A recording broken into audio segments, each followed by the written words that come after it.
episode of Weldon Witness, but this episode is not about me. It's about these two very big gentlemen, and they have shown a very big talent, and they're about to release a very good motivational album. Can the camera go to them? So can you introduce yourselves for the whole audience? So my name is Jalen Hales. This is my friend Jeffrey Allaire. Best friend. We're brothers. Great. We're with an organization called GIG Life. We founded it, and we're coming with an album called Where To Now. Comes out January 1st. You guys check it out. And the focus of it is a motivation album, inspires people to live their dreams for students everywhere. We hit topics like mental health, depression, suicide.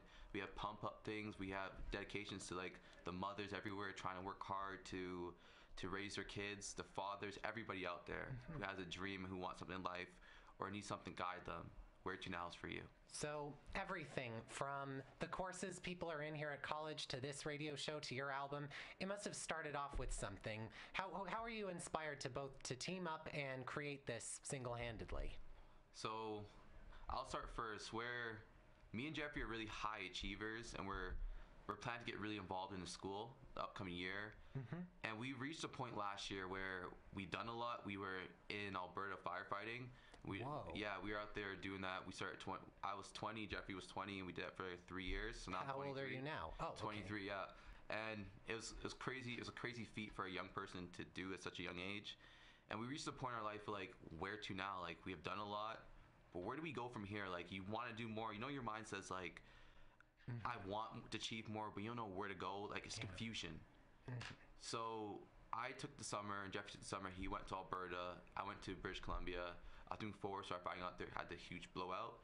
And I decided to really dissect myself and write about things I've faced in my life and things I'm going through. So it was like I was writing myself through to understanding, but also through a sad time of confusion. Like, I wasn't sad or depressed as a person, but Okay, good. confusion into writing myself into, I think, a good mindset. So like this album, like my mind, my soul's on it. I don't care how many people listen to it. Like, the people who listen to it and I mean, we're able to help. That means the world to me. Yeah, Jeffrey, you've been pretty quiet. Do you want to comment? Yeah. So for me, the album is really important because I feel like people need answers, and a lot of the times we're in our heads and we think about different things, but we can't get out of our heads at times. And I feel like the album really opens up and allows yourself to feel a certain way, and to give yourself that time to kind of think about yourself, but through someone else's footsteps and how they've walked and where they're going with things. So are both of you from Oshawa? Because Alberta and British Columbia are a long way away. Yeah. So we actually we've moved a lot, but we started out in Oshawa. I actually went to high school not too far from here at Maxwell Heights. Yeah. Cool. And so how long has it taken to make this album? Oh, we pushed through it. Yeah. The writing process, so it was in the summer, so 3 months to write.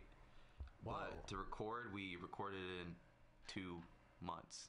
I gotta say, the good thing that came from the strike would probably be the time to actually record everything. Couldn't have said better myself. Yeah, so we really took time to record.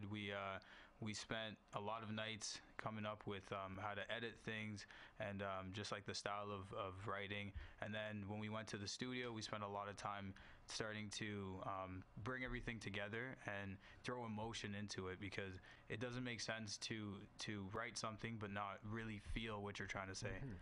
And what would you say is your favorite, you could say, song or composition of this album?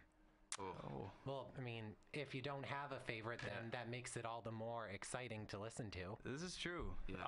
I feel like the thing is, they're so diverse, like they're so different.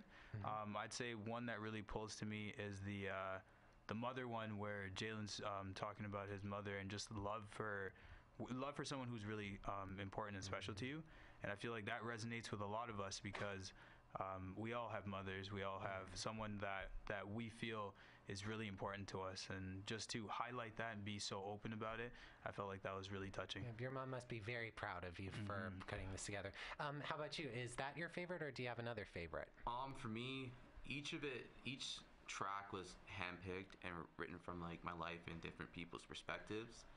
one of the things that really relates to me when it comes to album, when it comes to the tracks, it's the stories behind it. Like, I have a story on there where one of my best friends committed suicide, and like that really, it broke my heart. And we had to write about it and we had to speak to people about it. I know my story might not be similar to everybody else, but anybody who has felt those thoughts, or who has had somebody who passed away, something like that, they can relate to it. But also too, we have some pump up things like the human spirit, where we talk about the human spirit. It's so powerful. Doesn't matter what you're going through, you can make it through it. So I don't have a favorite, but if I had to really pick, I would pick the stories, because stories are priceless. Yes, and so you've spent almost half a year and getting this together. Maybe even more than that. Maybe you already said this, but when did you decide? Okay, we're gonna do this. The funny thing is, me and Jeffrey normally do motivational videos, so the whole thing was just Oh, really? Yeah, so our channel is GIG Life on Facebook, or GIG Life, Instagram, or GIG Life Lifestyle. And the main thing was, we wanted to bring something new to the table, but we wanted to be real and relatable, where you have motivation and it's to pump you up, make you feel good, but we didn't want to do that. We wanted to incorporate something like 2018, 17, 2020, where there's beats, we speak to rhythms, we have flows, there's poems, there's stories.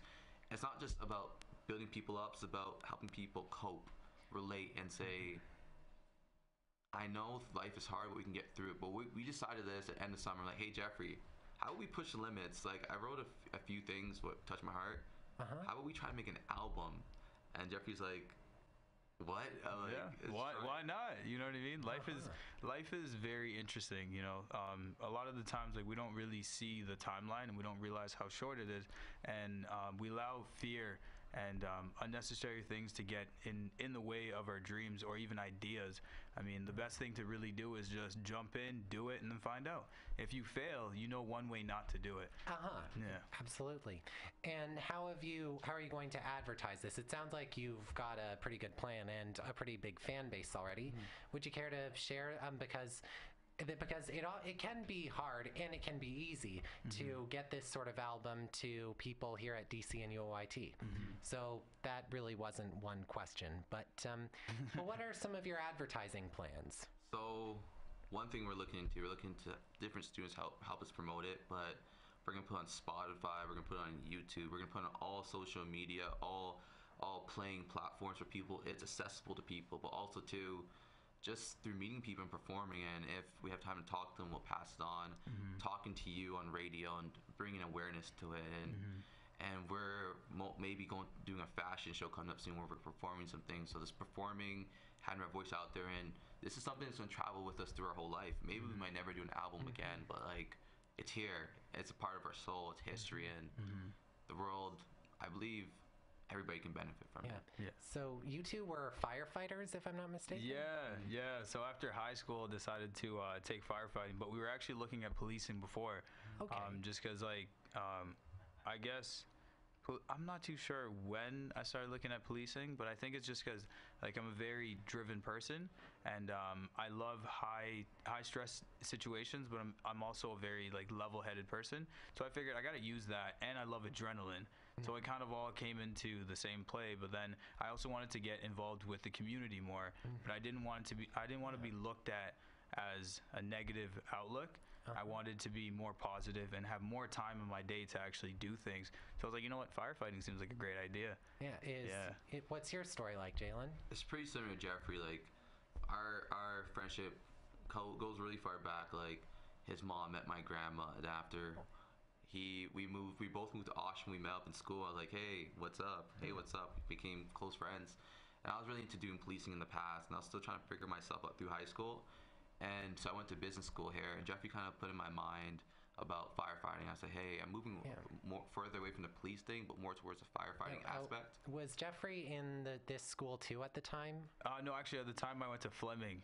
Okay, thanks. And you got your diploma or degree or whatever it is in firefighting, and then thought policing would be good?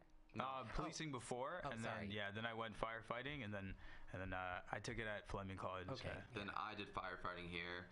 Then we went out to Alberta we wanted to make an impact. Like, we were going to apply for jobs here, but we felt in ourselves that we had to do something once again to shape ourselves, grow ourselves, put ourselves to an extreme challenge. So we call it every firefighting job, everything in Alberta for firefighting. And then somebody calls us back. My mom said, Jay, you're not going out there to have like a call. And somebody calls back and says, hey, if you guys make it down here in like 3 days, we'll give you guys a job. And we're like, Whoa. okay. So Jeffrey got a new car. We packed it.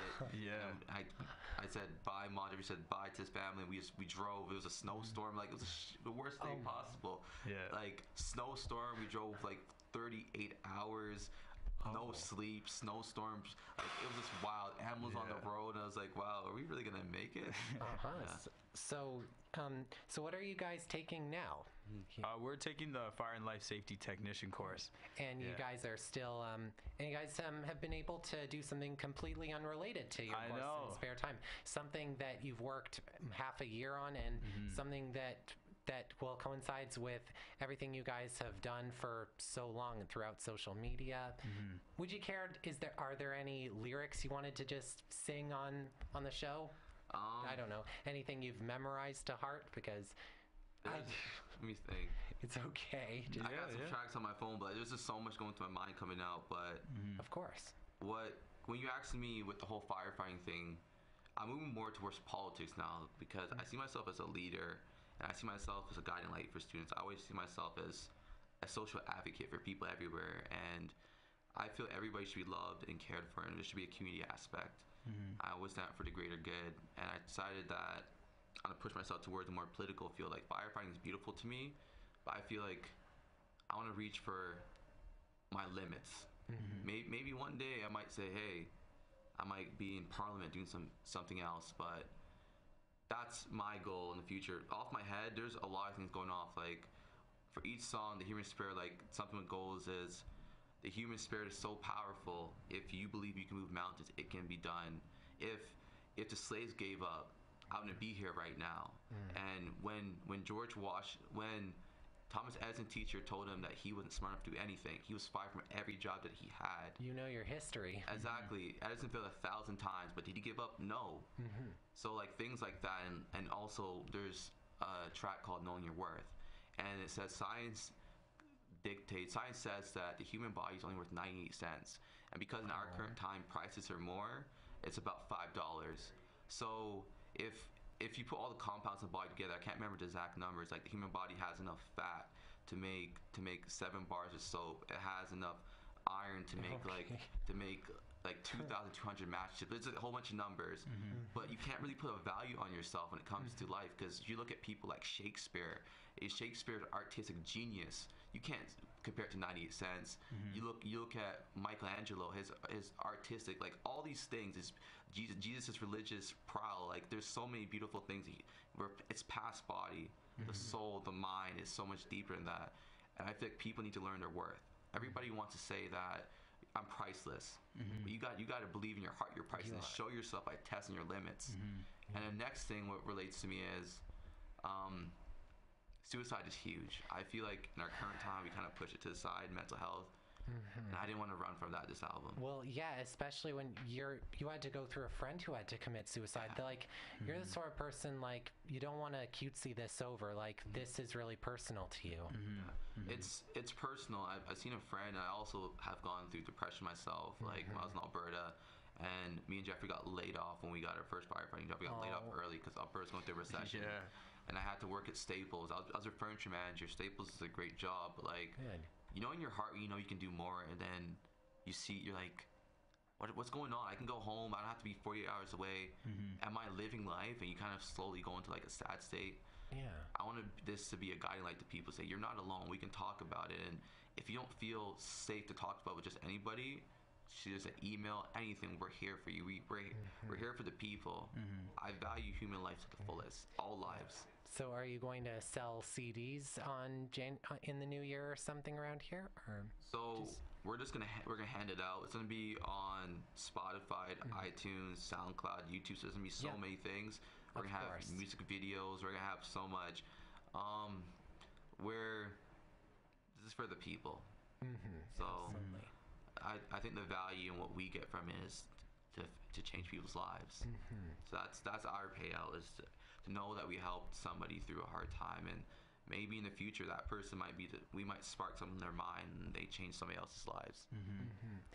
And I guess one final question, and then I'll let you two go. How did you feel when you both get laid off from those firefighting jobs in Alberta? Yeah, we actually once we got there, it was the job that called us out there, and at the time we were living in a really small. We actually shared a room in a small house. Okay. And so then we decided to get an apartment, and basically the day we got the apartment was the day we got laid off.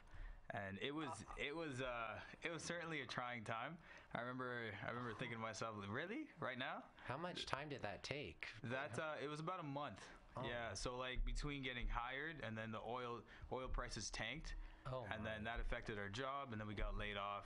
Same day we signed the lease, so we had a new place, but now we had no income to pay for it. Yeah, but the things that you two went through are stuff people go through every day, and this album is going to be a representation of all you've gone through and all of your hopes to make people more happy and more motivated. That's right. And also to relate to people. Like this has shown us that we can really push the limits to anything we want to do. Like our goal for 2018 is to get more involved with the school and help make the student experience more enjoyable, more fun, and let's get back to the community, be happy. Yeah. I know that you two have an education in firefighting and some other stuff. But are there any other jobs that you might see yourselves as, like speakers?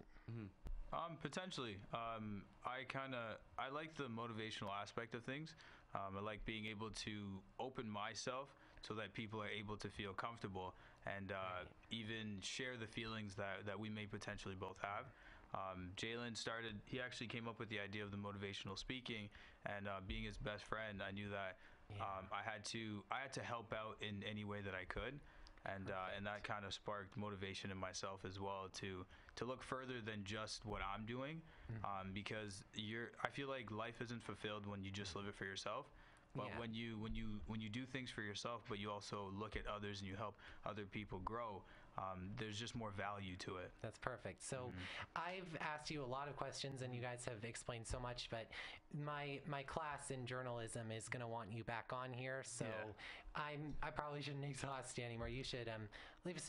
You'll probably be expected to repeat some of what you've told me to the rest of the class, but I'm sure you're going to still look forward to that. I hope you guys had great fun here.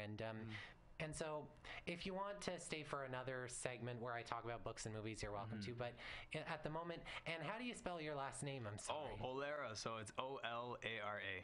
Olara. Yeah. Well, thanks, Jeff Friolera and Jalen Hales for coming on. Yeah, and thank you. Thank you, my friend.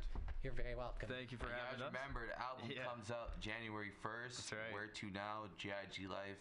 And when you listen to it, give us some feedback. I want to hear how you guys felt hearing it. Some people have previewed the album, and I've seen people cry. I was like, wow, like to have it touch somebody's heart like that, feel the emotions, because that's what I was feeling at those times when I was in the studio. And I love to share myself with you, but also you share with me. God is good, and you can live your dreams. That's right. Perfect. Thanks. Right. Thank you. And we're out. Thanks. To Weldon Witness, Jalen and Jeffrey were great guests. I hope that their album ends up terrific. Well, or even international acclaim. You never really know. Like, the internet is an unpredictable thing. So last week when we talked about books, I talked about some of my least favorite. Like, these were just zeros out of 4. Or zeros out of anything when you think about it like that. So. And I have 2 series and 2 books of, well, 2, because I mean these 2 books are sequels over here, but honestly, something that all of these books have in common, really, especially the ones that are exemplary in the ones that are complete 4 out of 4s. The things that they will probably had in common is I finished them either supremely happy and immediately wanted to read them again, or have my heart pound so much that I immediately wanted to read the next one. And obviously you can't really dish out characters one by one. You have to give them a proper introduction without really making it seem like they're just stalling.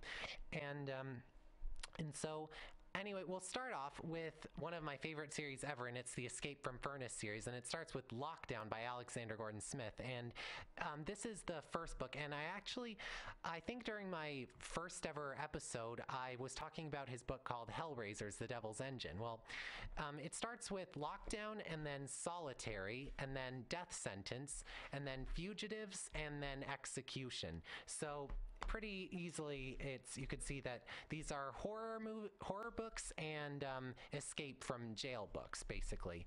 And a funny thing is, I originally read the third book first because my bookstore didn't have the other two, and it looked compelling enough that I just couldn't stop thinking about it, so I had to get it. So, and it really took me off guard. I didn't like it at first, but then its ending was so incredible that everything just built up to it being perfection, and it was a 4-star as well. So anyway, let's start with Lockdown, obviously, and it's most suitable because it's the first one. We follow this 14-year-old boy named Alex Sawyer, and he grew up in a bit of greediness. He didn't grow up to be in the worst life ever, but he ends up being, you could say, a bully of the school and a thief, but not a killer, not a real criminal. You see, in this world, there was a summer of slaughter where most teens turned to crime, and as a result, this penitentiary for only boys was built. It's called Furnace Penitentiary, and you might think razor wire and big walls and maybe waterboarding, but no, except for maybe the latter. You see, this prison is built a mile beneath the ground. You go down an elevator, and there's no other way out besides that, and the air is so thin and only brought in through these small pipes. And well, let's just say that what they eat you could only describe as leftovers. I won't gross you out with the details, but basically you could say Alex gets framed by these weird people in black. They are called the Black Suits, and they actually operate the prison themselves. And well, he ends up down with a ton of other kids. Some of them are innocent, and his cellmate is named Donovan, and he's 2 years older than him. He was one of the first ever, and he makes immediate friends also with a boy named Z, who came down with him the very first day too. And just basically, the two of them have to they can't live like this. In fact, it's such a horrible prison that not a lot of people there make it to 18. And the only really proper escape route out is to climb up this railing, and there's this big wall of like 10 or 12 floors of just cells. You jump off the railing and fall 8 stories to your death in about 3 or 4 seconds of falling, and then maybe another second of agony. But still, Alex just can't. I'll stop talking about it, but basically, let's just say that this book is epic. It was terrifying. I am so scared about going to prison. Everyone is scared about going to prison, especially for something that they didn't do. Unfortunately, I heard that there was some black man who was in prison for 40 years for a fire at a hotel, but in fact, he didn't cause the fire. He helped some people escape, in fact, but he was brought into a courtroom with all whites. But the reason that I'm saying this is because just the story of how his life was taken away from him makes me sob, and the escape plan is very good as well. Alexander Gordon Smith started this series not knowing when or how or even if his character would get out, because he wanted it to seem like this prison was really escapable. He felt like if he knew, then so would his main character.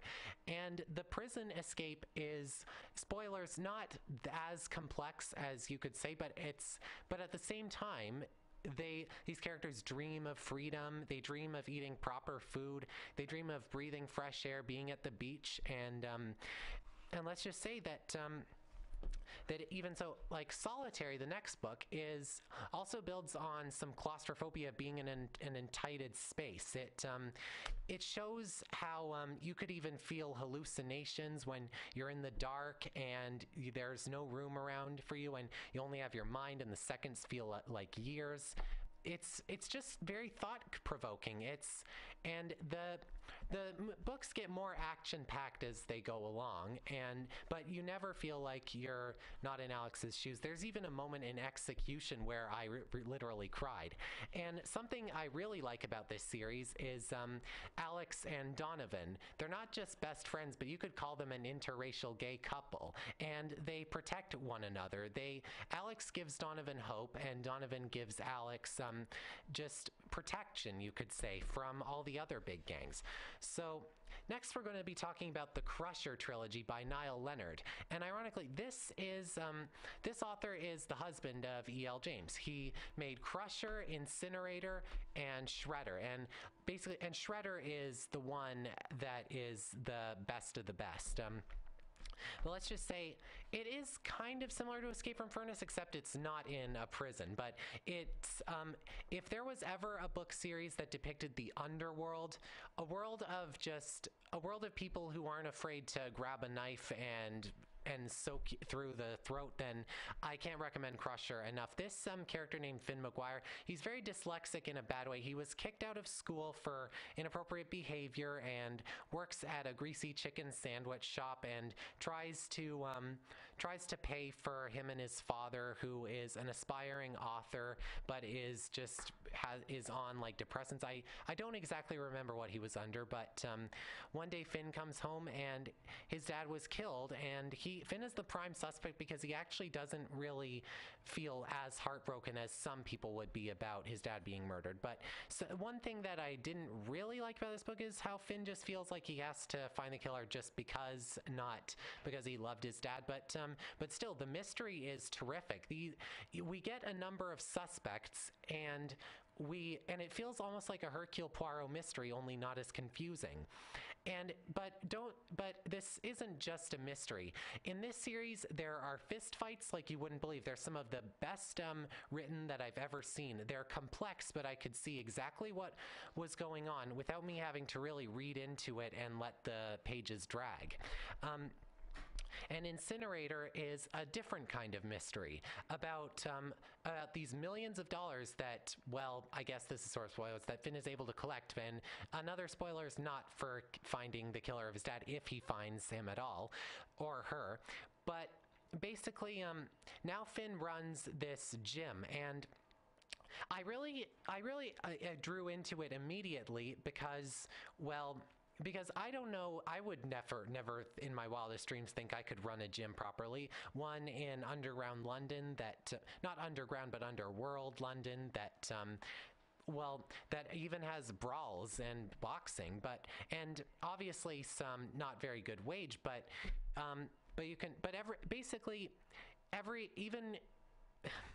I'm sorry about stuttering. I'm trying to put into the right words how amazing this series is. But let's just say that I'm going to start with Shredder now, because that's the one that I have on my mind the most.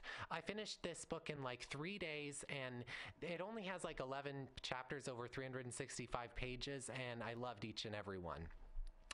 You see, now Finn has a certain girlfriend, and by the way, there is some you could say some certain romance that might be a bit testy, but in this one you can really cherish it, because Finn has to make some very complicated decisions in just a matter of days. He has to really torture some people to get the information he wants, but not kill them. That would make him a completely unsympathetic character. But I think that its main conflict is about how in London there is so much violence that people walk around just knowing that maybe one day they'll be blown up, and they've adapted to it, and how there are laws now that allow police to check for suspicious activity, but they're all on the dark-skinned people. In fact, here's one thing that makes Shredder amazing.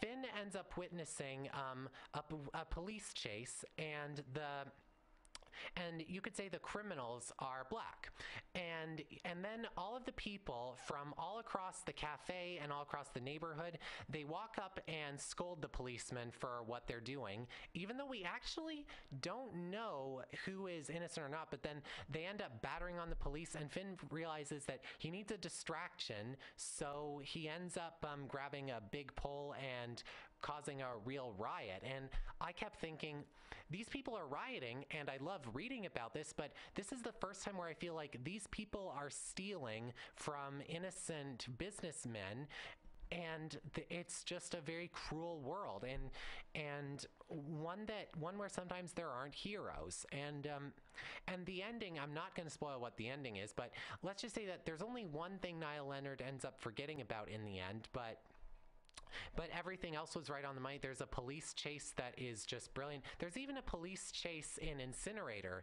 and it even feels like a prison escape for how it's orchestrated. Just the Crusher series is one of my favorite ever. And now we're going to be talking about two more, and then we'll take a break, and I'll quickly go to movies because I feel like we're running it low on time. So this is Prodigy, and it's the second book in the Legend trilogy, a world divided by the Republic and the colonies. And one of the people that we meet is someone named June, and she has like masters in fighting and calculating, and is like the daughter of I don't remember exactly, it's been so long, but there's also a kid named Daniel Atlan Wing, or Day, and he's a big rebel for the Republic's sort of laws that only benefit the upper class, and his desire to escape to the colonies. A lot happened in Legend, and I mean a lot. In Prodigy, it's mainly one mission about killing the next elector when and his name is Andon, after Andon's father ends up passing. And I thought, okay, that's simple enough. That'll be exciting. Probably even better than the original, which I gave a 3 out of 4 to. But June ends up meeting Andon, and she realizes that Andon wants the better for the Republic. Andon wants what Day would have wanted. And then I thought, okay, that's a twist, but actually that's very risky for June, because like this guy could be calling his bluff, and yet he could be for the better. And so I ended up in conflict about what was the right thing to do, to risk, because after everything that happened in Legend and all the stakes are in Prodigy, I was so worried about what would happen. And also later on, Day ends up saying some very cruel things to June, like she's the reason that these certain family members of his are dead, and I made that out to sound kind of lame, but it's really not. And there's a twist at the ending that made my heart pound just so much and made me have to get Champion immediately. It was kind of a shame because I didn't like the last book, Champion, quite as much as I wish I did. But still, Prodigy is one of the best books I've ever read still. And I've talked about this series before, the Itch trilogy by Simon Mayo, going from Itch to Itch Rocks, which is this one, to Itch Craft. And let's just say that this series has science galore. It has all of the facts that you could probably sleep through from a chemistry class, but these facts make you feel evil for knowing them. Like about how just sodium without sodium chloride can be as explosive as a volcano, I guess I would say. About how tellurium, if that's the right way to pronounce it, is a chemical that if ingested or put on skin can make you stink like garlic. Let me think, neodymium, the strongest magnet in the world. Let me think, hydrochloric or nicotine acid, I don't remember, but this is a series that really channels on science and shows us why people were interested in it in the first place. And let's just say that the ending was something that I thought, okay, I don't know how they're going to do this in Itchcraft, and it made Itchcraft not as well as the other two, but Itchcraft had an ending that made me still love the series overall entirely. And Itch goes on so many different adventures in this, despite the fact that after the events of the first one, he's put under guard. And it also still conflicts with how basically the plot of this story is he found these special rocks that are so radioactive that they could either destroy the world or save it. They could either use the energy from these rocks, which aren't even on the periodic table, to stop fossil fuels or to drive fossil fuel sales over the roof. And we see the desires of both companies equally.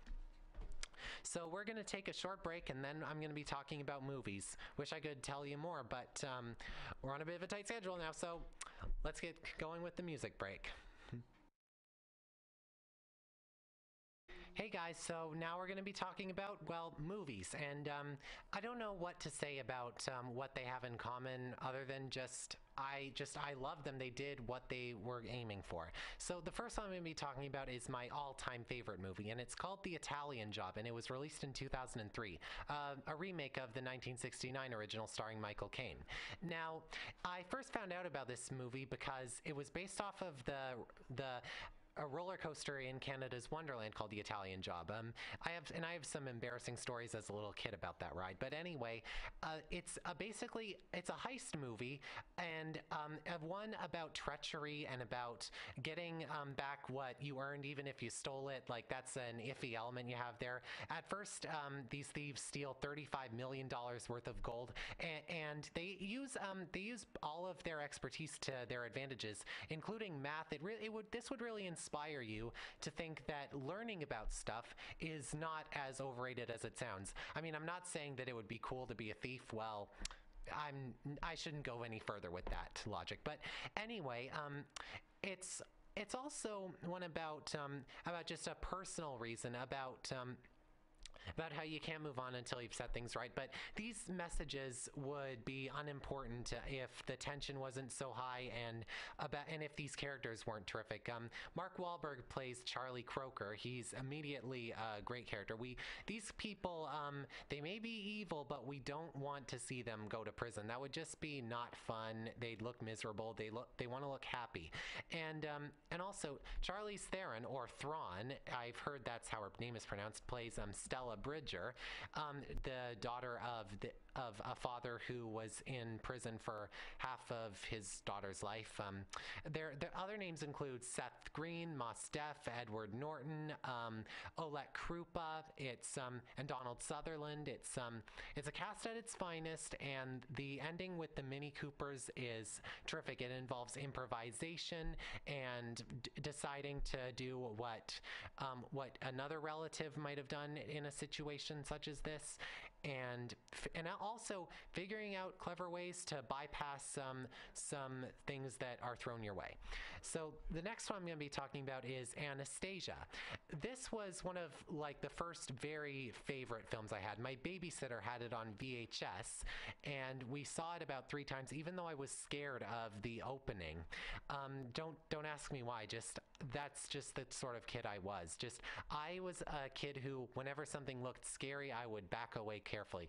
That doesn't seem like a very uncommon thing, but it's a fictionalized account of the Romanov family and the missing Russian Duchess Anastasia, who went missing when she was, I don't know, 17 or something. But yeah, it also includes magic and trains and also these, mainly the grandmama of the missing Anastasia has put out a giant reward for whoever can find her daughter.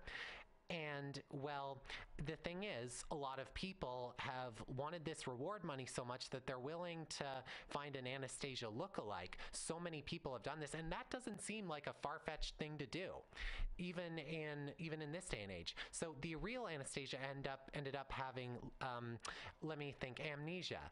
And a con man named Dmitri ends up seeing her one day when she decides to explore after being in an orphanage for 10 years. And they decide that she's the perfect interpreter, and along the way, a real-life man named Rasputin, who I think died from the cold, even though he ingested poison and survived. He is depicted as the evil man and is after her. The songs are fabulous, and the romance is brilliant, especially this thing that goes back to the past that will surprise many viewers about Anya is her name, and Dmitri. And the cast of characters is perfectly well voiced. Meg Ryan, who plays Sally from When Harry Met Sally, is Anastasia, and John Cusack, who plays Igor, later on one of my favorite voice actors as a result of this. There's also Angela Lansbury, who is Jessica Fletcher from Murder, She Wrote. I've been talking about these actors, come to think of it, in these ones so far, and I don't know. I've never really done that before in any other production. Just I guess that sometimes it might not matter if your story is very, very good, as if you have some people who can deliver lines and deliver just the heart as well as these do, then I guess you have a winner on your hands for me. This is not a rule. I wouldn't say there are many, if not any, rules about reviewing at all, but yeah. So the next one I'm going to be talking about is Hey Arnold, the Jungle movie. And this is the very, very first TV movie that I've ever given an A plus to. Many people around here in college are probably were probably born around the time that Hey Arnold was in production. And basically, they released a theatrical movie in 2002, and I watched it and I gave a C plus to it. I felt it was faithful to the material, but felt like a 30-minute episode stretched to feature length and not having as much cinematic value as it could have. For instance, Arnold's grandma ends up making a Shawshank-esque prison escape because that's the kind of wacky grandma she is, but I kept thinking that they could have picked an original kind of prison escape. But anyway, I didn't watch Hey Arnold at that time. I was more into, you could say, Blue's Clues and Max and Ruby, that starter stuff. And you see, after that first movie was a box office disappointment, Nickelodeon then asked Craig Bartlett to sign a contract that prevented him from working anywhere else in Nickelodeon, but he was working on something in Cartoon Network, so he declined, and Hey Arnold stopped. And the thing is, this series stopped on a low note because it showed a journal as to Arnold's parents and a place called San Lorenzo, and something that they were after when they first met, and how they had Arnold when a volcano erupted, and how Arnold's birth stopped the volcano. It was all so incredible. And something that Hey Arnold was always good at were all of its diverse and, well, you could say, and different, aren't those same thing, characters. Like different skin colors, different shapes and sizes, different personalities, different things to depict them as real people that have gone through stuff to be who they are. There's the rich girl, and there's the fat boy who looks a bit like a bully and is trying to seem like a bully. There's Helga, who I've always admired because she has such an interesting face, who has such a big unrequited crush on Arnold, and yet bullies him to hide that fact. There are even a few characters in animation like Cindy Vortex from Jimmy Neutron who do this trait, but none of them have ever done it as good as Helga has. All throughout the series, she's been so worried about what Arnold will think about her loving him, and so she's always kept it a big secret from him. And this Jungle movie was announced finally after so many fans wanted to see it, and I felt like it was a dream come true watching it. Hey Arnold zapped me with a ton of chills and feels. Do I think it was perfect all the way around? Not quite, but it chose the way its characters function very well. For instance, we want to see all of these characters again, and we want them to have a good amount of running time, but at the same time, this movie was made to find out about Arnold's parents and to find out where the relationship between Arnold and Helga will go. And so it's good to be back with them, and we're with them for enough time. And this cartoon TV series this cartoon TV movie, is only 80 minutes. So considering it was able to pull that off, that was very good. And actually, amazingly, I think that currently on IMDb there's not a single score below an 8, so that's very impressive. I'm going to talk about two more. Next, I'm going to be talking about Alice Through the Looking Glass. It's a rather new film, and it's a sequel to the 2010 Tim Burton Alice in Wonderland. I remember I watched it when it came out. I don't remember if we saw it in the theaters. I was only 11 at the time, but, well, it was visually impressive, I remember, and I remembered the 6 Things Before Breakfast. And then Alice Through the Looking Glass came out, and it got some negative reviews, and its atmosphere sort of reminded me of another older movie named Pan that I never saw that got negative reviews as well.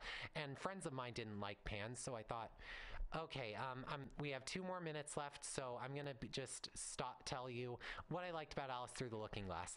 It had a universe in CGI that was like nothing I'd ever seen before. It was magnificent. Like everything looked like it took years to make, and the story between Alice and Hatter is pretty perfect. Even though I wish that more could have been done by the end, but they wanted to do this sequel not just for the sake of doing a sequel, but to invest more time in these characters, specifically actually the White Queen and the Red Queen. And then the story was phenomenal, like nothing I'd ever seen before either. And by the end, like my heart was cracking. It was like I didn't think that the Red Queen and White Queen, after the war that happened in the 2010 Alice in Wonderland, would be forgiven about, and I was worried that if that did happen, that would be too corny. It never is. And I remember a long time ago I said in Batman versus Superman and Skyfall that I don't like movies that are boring to look at. Alice Through the Looking Glass was sensational. Even Alice's costume, it has a rainbow of colors, and it made me jealous of how good she looks in them. Okay, so that's all I'm going to be talking about today. Next week, we're going to be talking about more great books and movies. I'm William McGinn. This is Weldon Witness, Bookworm, Film Geek, and Friend. And you can contact us at DCSI Riot Radio. Thanks again for watching. I'll see you next week.